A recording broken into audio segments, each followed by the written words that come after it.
Hey friends, welcome to Your Story Matters podcast. My name is Michaela, and I am so happy you're here. My hope for this show is that we experience the power of storytelling and understand that we are the main characters in our story so that we can live as our truly authentic selves. You're in the right place to hear real stories that will challenge, inspire, and encourage you on your personal growth journey.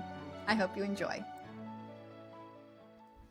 Today on the show is Dr. Elizabeth Cohen, Senior. Dr. Elizabeth is in the process of launching a new arts and Reiki wellness business in Bellevue, Pennsylvania. She returned to the U.S. from Ecuador to resolve a serious health situation in 2024. In the past, she was an international professor and research in the field of digital media. Prior to that, she ran a freelance industrial design business for many years. An award-winning interdisciplinary artist and international educator and author, Dr. Cohen simultaneously cultivated a lifelong spiritual and intuitive path. Reiki has been a central part of Cohen's spiritual journey. Highly intuitive as a child, Cohen has had a lifelong interest in metaphysics. She began studying astrology at the age of 12, and has been a student and practitioner of astrology since that time. A workplace poisoning in the early 90s started Dr. Cohen on her path of self-healing through Reiki. She began studying and practicing Reiki in 1998 and became a Reiki master in 2011. She published her book, Inner Growth Through Reiki, in 2023. She has given numerous in-person and long-distance Reiki treatments and recently became a certified medical Reiki practitioner authorized to assist people in medical settings. Here's my conversation with Dr. Elizabeth. Hi, everyone. Welcome back to Your Story Matters podcast. I am so happy that you've taken time to spend it with me, and I am equally happy to be spending my time today with Dr. Elizabeth Sunny Cohen, and my middle name is Elizabeth, so this is perfect. And which is actually my middle name too, but I just started using it. I love it. I love it. We always just dive right in here on the show. Dr. Elizabeth, what is your story? Thank you so much for having me and for your kind introduction. I would say that I am probably on the third or fourth major part of my story right now. When I was really young, I should say that I'm a senior citizen. I was 73 at my last birthday, and I've been a interdisciplinary artist and also somebody very interested in metaphysics throughout my entire life. And in the earlier parts of my life, I really tried to conform to what the outside world was expecting of me. And the older I get, the more I realize that it's really important to go within and to try and do what reflects your inner self. Anyway, in the early part of my life, I was an interdisciplinary artist and got a master's degree in drama and did a lot of work with writing and directing plays and was always really interested in music. And I also became, in my effort to make money, I became a technical writer and instructional designer. And so I was kind of balancing the arts work with the work for businesses and organizations, doing the instructional design. Also, at the same time, I had a family, got married, had a child. And then I had been hoping to go back and get a PhD in drama after getting the master's degree, but that was beginning to not seem like a good idea. So we're like, no jobs for PhDs in drama. I would say that a lot of my life has been in response, kind of trying my best to figure out what's going on in the outside world and trying to figure out the best actions for me to take to try to survive and hopefully thrive within those situations. So that's after I left the academic life after getting the master's degree. But then in the course of my being an instructional designer, the internet came along and I had a very strong connection actually with computer technology and the internet because of somebody who was in the instructional design field, which is basically developing training. I was around a corporation that was starting to use computers. So one of the first things I ever did was to develop a training to teach everybody in the company to use the computer because no one knows. So that sort of ages me and shows you where I was, but I kept working with things in related to computers. And then I was probably at the front lines of computer-based training. And so that's what gave me the idea to go back and get a PhD in computing technology and education. But I was really interested in how the arts help to educate people on the computer. So that once I got my PhD, I was in a position to get academic jobs. And that was my goal, because the 9 to 5 was not really what what was very compatible with me or my health. So I was hoping, and so at the time that I got started my PhD, I guess my son was 20 years old at that point. So I felt like I really needed to start doing something that would help me to make up for all the time that I had spent freelancing in order to be available to take care of him. And I wanted to get a job where I could get, basically some kind of security for my old age, which is what I'm in now. So I did not get security for my old age, but I did have a much more interesting life. And I escaped the 9 to 5 after getting my PhD, and I had several full-time university teaching positions. And one of them was overseeing an online education program at a university outside of the Portland, Oregon area. I did that for the business programs at a university called Marylhurst University, which doesn't exist anymore. But it was in the business programs, which is not really my interest. And so a position came open, which was in South Korea, and it was really right along the lines of what I was very interested in. And so I ended up going to South Korea and teaching digital media for 5 years, with 6 months in between in India, in between the two universities, when I really didn't know what that was. After my first 3-year stint had ended, and I didn't know what I was going to be doing next. And I'd always wanted to go to India. I have done yoga for a lot of my life, and I did yoga. That was one of the only things keeping me sane during my 3-year stint at a top Korean university. And my yoga instructor said, well, why don't you go to this place in India? So that's what I did. So anyway, I did the 5 years. And then at that point, I was 65, I think. And I came back to the United States. I had a really hard time getting any kind of work.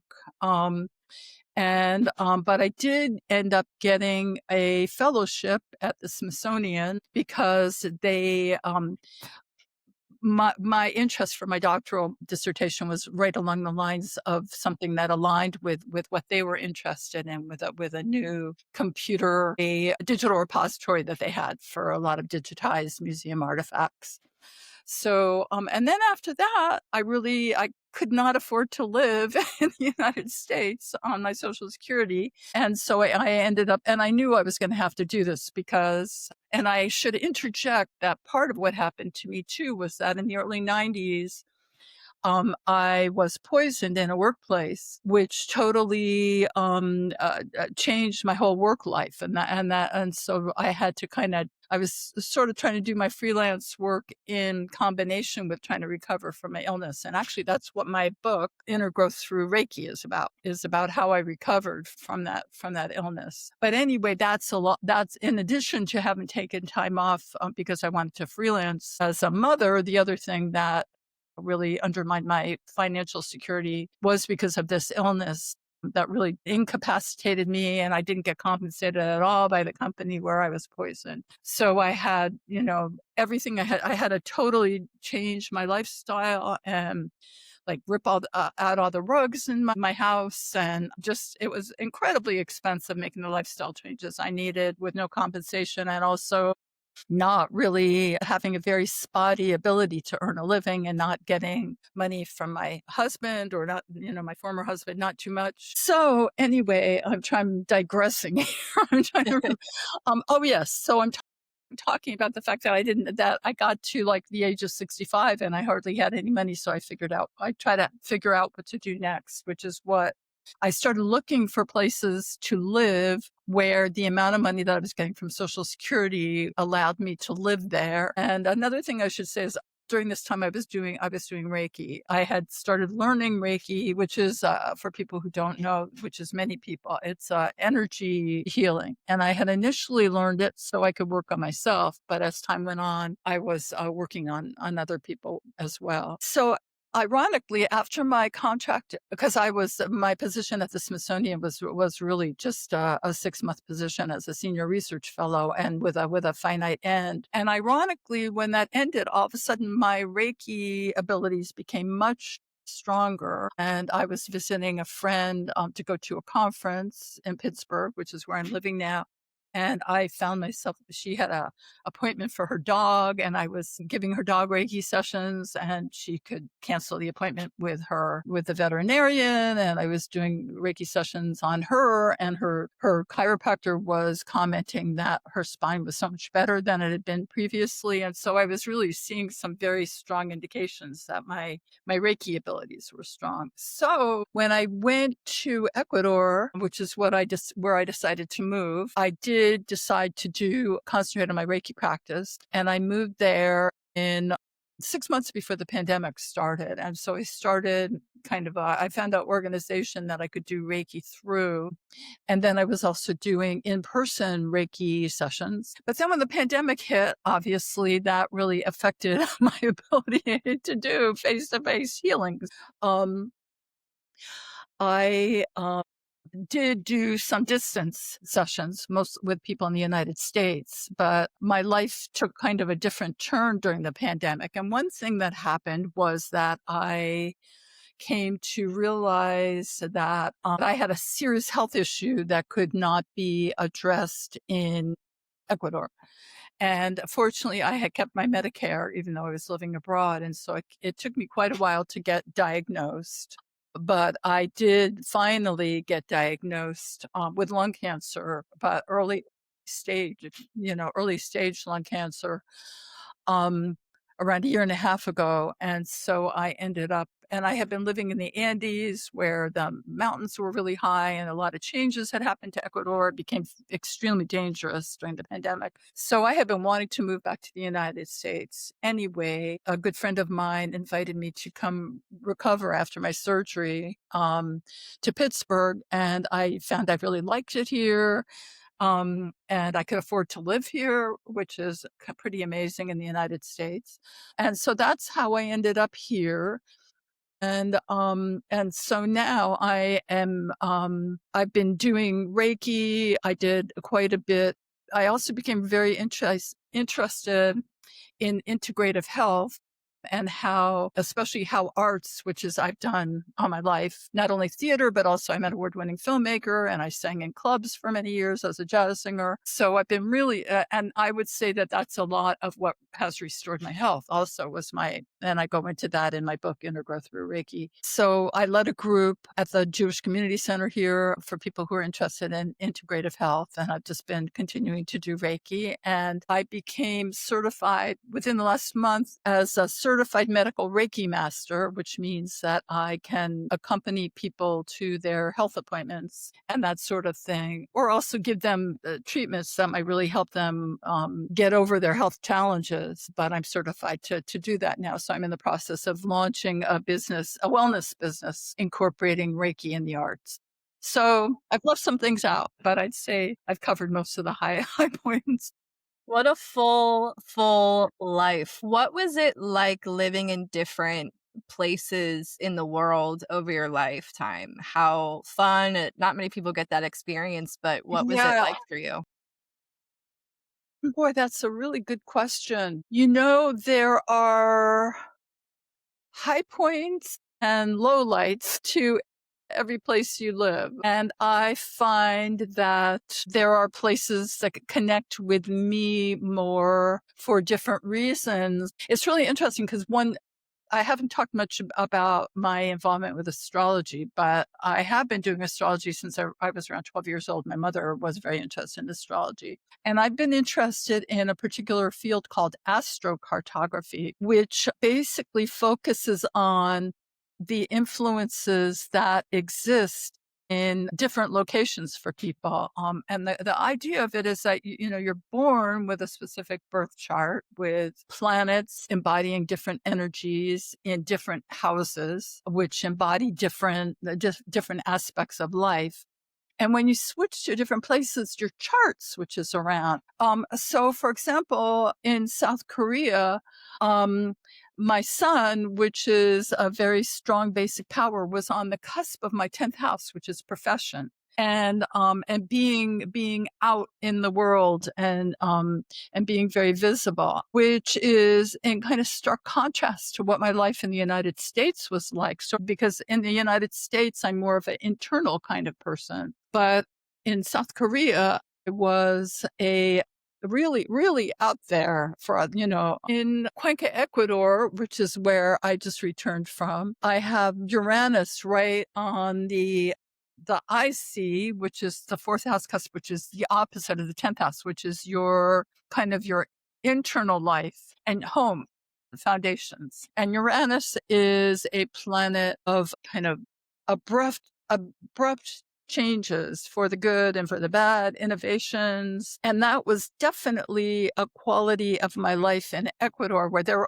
was always something happening. There were strikes that you had to get used to. I mean, and all of a sudden you couldn't get your food in different places, or, during the pandemic, we were required there were only around 3 hours that you were allowed out every day. And that was just if you were going to the doctor or going to the supermarket. So I would say in my chart, I have some very good aspects to Uranus. So I actually found a lot of innovative ways of dealing with these situations. So it wasn't all bad. And here actually in the Pittsburgh area, I also have Uranus in the same place, but my rising sign or ascendant is slightly different, and it has a very good aspect to Mercury, which is a planet of communication, and also in my chart money, even though it's somewhat similar to my experience in Ecuador. I have many more opportunities for a lot of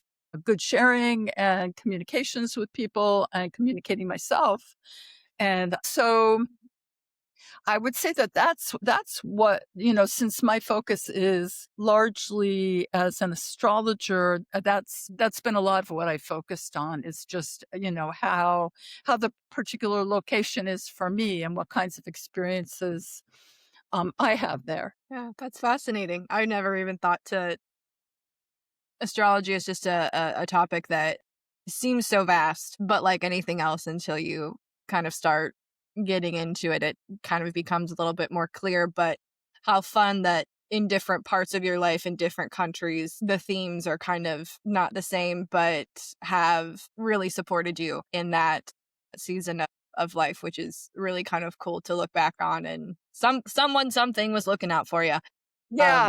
and kind of guiding. So that's always a nice little peace of mind to have in, I can imagine, as you mentioned earlier, like the financials and all of the moving and adjusting to different cultures and figuring out how to exist there.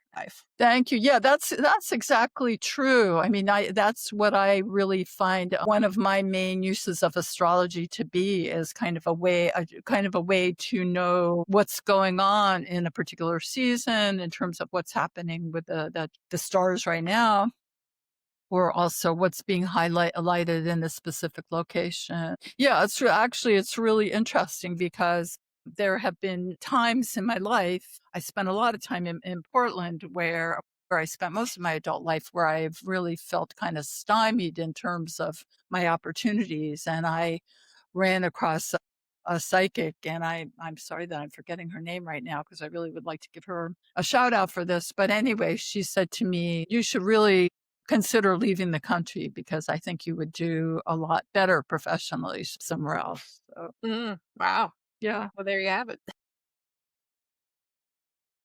Why do you keep going? What's the motivation there? Well, I think for me, when it's going well, work is really fun. I can't really think of anything else I'd rather do than be engaged in working. So in addition to my financial needs at this point, I'm realizing that there's a good chance Social Security is going to go away altogether, or at least be cut down substantially in 5 years, unless something drastic is done. So I kind of realized that I have to figure out a way to make sure I have what I need financially. But the other thing is that I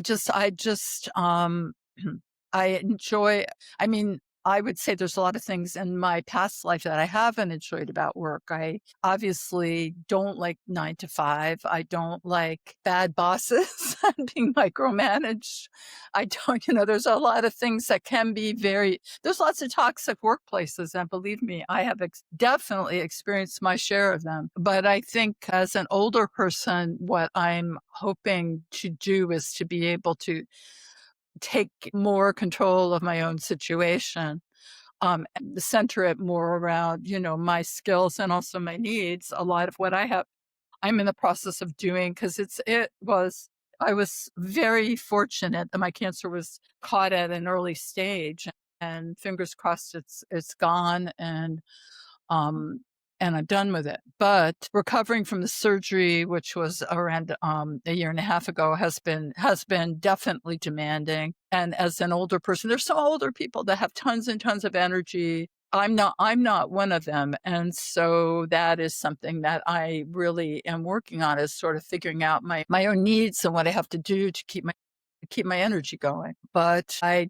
just feel like it's just kind of my path and who I am to want to continue to contribute to life and evolve in life. I think that's so inspiring. Thank you. It's such a great um it's such a great hope to know that, like, we can do and be so many different things as you shared in your story at the beginning of this. Like, there's so much life that you've seen, so many places that you've traveled, and different versions of yourself that have kind of come about over time as you have to adjust to all of those things. I'd love to kind of talk a little bit about Reiki here, because I am newer to it. I've done Oh, yoga for a while and I've really just enjoyed it immensely.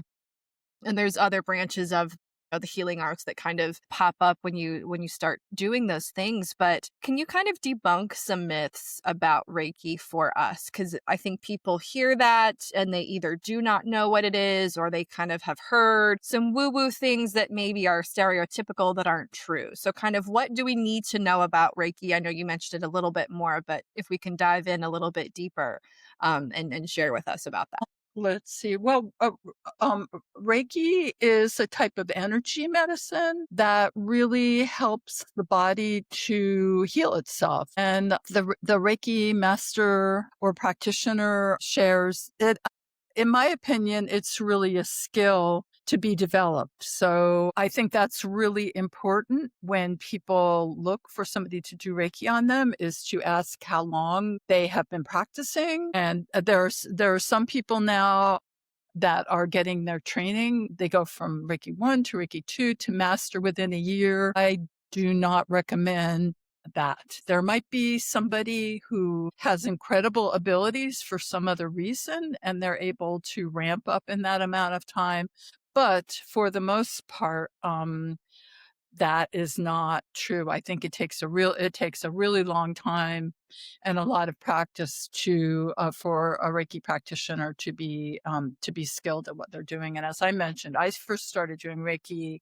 I took my Reiki 1 in 1996, I think it was. And then I became a Reiki 2, I think it was like in 2004, and then I became a master in 2011. And as I mentioned, I didn't feel like my abilities were completely on board until 2017. So another 6 years after being a Reiki master. Not that not that I couldn't help people, but um, and then just last month became a certified medical Reiki master. So everybody doesn't have to be quite as slow as me in terms of getting the certifications. But I think that you should definitely look for somebody who had 5 years in between when they were a Reiki 1 and when they were master, kind of a minimum. I think that should be a minimum for Oh, the that's most good. part. That's good to know. Making a note of that. Yes, yeah. I think it's really hard for people to know how to, and Reiki doesn't have the regulation that some other businesses do or some other practices do. So people really have to do their own due diligence in terms of vetting who they will work with. Absolutely. Yeah. Absolutely. And we're still in the process of learning how Reiki works exactly. That, and especially distance Reiki, there's still some questions about that. Uh, Reiki definitely can work by distance. A lot of people that I've worked by distance have said that I've really helped them with their problems. I just took a fall on Saturday, and somebody that I know who does Reiki did a healing on me, I think Monday. And my physical therapist couldn't believe how much better I was doing as a wow. result of the Reiki that the person did on me by distance. So distance works, but we still don't entirely know how it works. And some of that is because I think our understanding of the medical field is we're kind of switching from a mechanistic idea of medicine where it's just the body and there's just a problem, and then you do something mechanistically like give them a pill or a surgery, and so the whole understanding of medicine and the body is starting to change, as we can see by all. I mean, there's a lot of integrative medical fields practices that are being incorporated into hospitals. I think thousands at this point. Wow. So it definitely is being recognized by the mainstream, but there's still some questions about it and some of the mechanisms behind it, because it's not as easy to validate through research exactly what's happening when it's not mechanistic. Yeah. There has been a lot of research that has definitely shown that Reiki does help with different things like switching into the autonomic nervous system and making people relax and making people much less stressed and making people have much less pain and probably recover faster and do better from surgeries. And so there's definitely a lot of research that's being done right now that and has been done recently that is definitely, if we don't know exactly how it works, we definitely know that it does work Yeah. Yeah. when the right people are doing it. Correct. Can you walk me through if someone comes to you with pain or something that they're trying to heal from? Can you kind of just walk us through what the process is of how you incorporate Reiki with the person and their issue? Well, basically, it differs depending upon whether it's by distance or whether it's in person. If it's in person, I would, chat with them and find out about the pain that they were having. There's a variety of types of treatments I could give them. I've worked with people in as little as 5 or 10 minutes, just addressing a particular pain or symptom that they're having, and which is effective. And so in some circumstances, I've done these mini sessions, or if I was giving them like a full blown Reiki treatment, they would probably be lying on a massage table or some other way in which they could be comfortable, and I could be comfortable, and I could get to different parts of their body, and I would put my hands either directly on them. I generally like to work with my hands above in most cases, but I'll ask people what their desire is. And so I'll just, there's a basic protocol of how you work through Reiki if you're doing a longer session. And what happens to me, I wouldn't call I'm not a psychic by any means, but I am intuitive. And especially when I'm doing Reiki, I can really tell what's going on with a certain part of somebody's body. I can tell if I need to spend longer there, or as I'm going through the kind of routine placements, I can tell if the part of the body is someplace I can just, stay there for 20 seconds and leave, or whether it's someplace I should really hang out a long time. And so it's basically the process is, and of course I'll ask people if there's someplace that they want more, they feel that they need some support from, the energy in my hands, and we'll do that. So that's how an in-person treatment would go. And of course we spend, time talking about various problems people are having possibly, that can be a part of it. When I do it by distance, I will communicate with most of the time people will connect with me and tell me that they want me to do it for them. Then right before I start sending the Reiki to them, I will just check in with them and I'll find out how they're feeling. Key practitioners do it in different ways. I am not on the computer with a person or on the phone with a person. I didn't used to think that was effective. I've experienced it myself, and it can be effective, but that's kind of just not how I choose to work. Ask them to be someplace where they can be undisturbed and relaxing. And I just send telepathically. I basically connect to them over the ethers. I know this sounds woo woo and crazy, but it is what it is. And lots of times what happens to me is I'll have different pictures running through my mind many times it's kind of, I'll find that in those cases, the pain is kind of emotionally based. So lots of times the film has to do with solving some kind of a problem that might be the source of whatever the pain in their body is. Yeah, yeah. But again, it's just I'm just kinda have my hand out, I'm thinking of them, I'm sending to them, I'm letting my mind go wherever it's going, and that usually lasts for around, 30 minutes, give or take, and, if I can tell with my hands, it will keep generating energy as long as it's needed, and lots of times it will just stop at the 30-minute time. But lots of times, if somebody's kind of in acute distress, it will keep going for a while longer. And then I'll check in with the person afterwards. I always tell people it's best if you can work on somebody, at bedtime or sometime when they don't have to do anything. They can just relax afterwards, drink a ton of water, because as I said, the way it works is really to catalyze the person's body to take care of itself. So as much as a person can be in a situation where they can just relax and just take care of themselves. That's the ideal situation. Yeah. Um, Yeah. to ask somebody to be in. That's cool.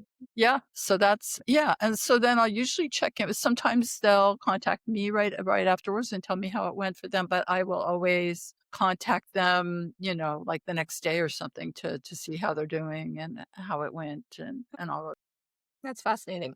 I think it was so interesting, excuse me, as you're, mentioning all of the stuff with modern medicine and how we're kind of going back to, shall I just say, practices for the sake of it. It's so funny how we're going back to ways of thinking and practicing and understanding things about the metaphysical that have pretty much sustained us from the beginning until modern medicine, right? So it's funny how all of these woo woo things, you know what I mean? Like when they didn't have physicians as we know them to be, there wasn't medicine in the form of pills or antibiotics.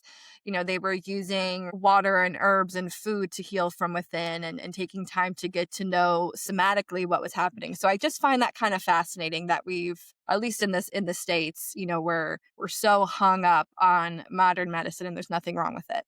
But it is interesting that there is a shift to kind of going back to practices that have been around, I think, probably since humans and maybe before, that has really kind of kept everything going, right? So Yeah, it's fascinating. and the perfect thing is, and that which reminds me of something I should have brought up that I didn't. I mean, Reiki is really a complementary medicine, so it should be used in some cases. It might possibly resolve something all by itself, but for the most part, it should really be used in combination with traditional medicine too, if needed. Yeah. And so that and that's so important what you said.